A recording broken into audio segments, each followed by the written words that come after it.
My name's Daryl. I was diagnosed with type 1 diabetes when I was 49.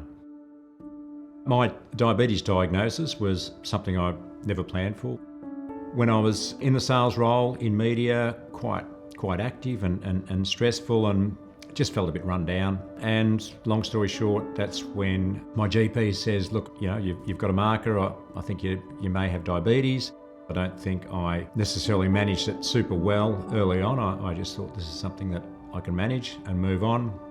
The turning point for me came, about 3 years ago when we went on a camping holiday. Loved going to Adelaide with the family, and got over there, relaxed on our first night, had a few beers, a couple of wines, barbecue, had injected with my insulin, but didn't really eat too many carbs. So the long story short, I went to bed with low glucose, and I slept for 7 hours with low blood sugar and had an episode. So my body had started to shut down. I didn't feel anything, but my loved ones, I had my wife and my niece in the tent and half the caravan park trying to bring me back around and keep me alive. And they didn't really know what to do. One was looking for my insulin pen, thinking he needs an injection, that's what keeps him going. So if they had found that and given me that probably would have finished me off. Suwen luckily thought of the time when I spoke about getting some glucose into me, and that was enough to get me around. It just hit me like a truck.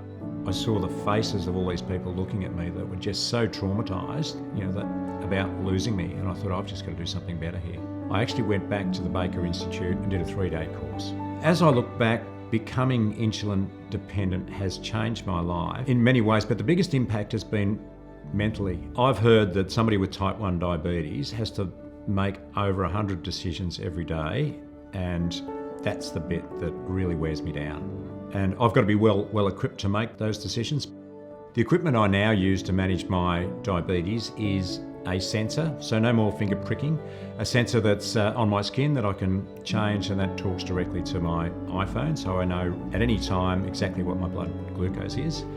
And then I now have an insulin pump that's always on me that administers the insulin that I need when I'm eating.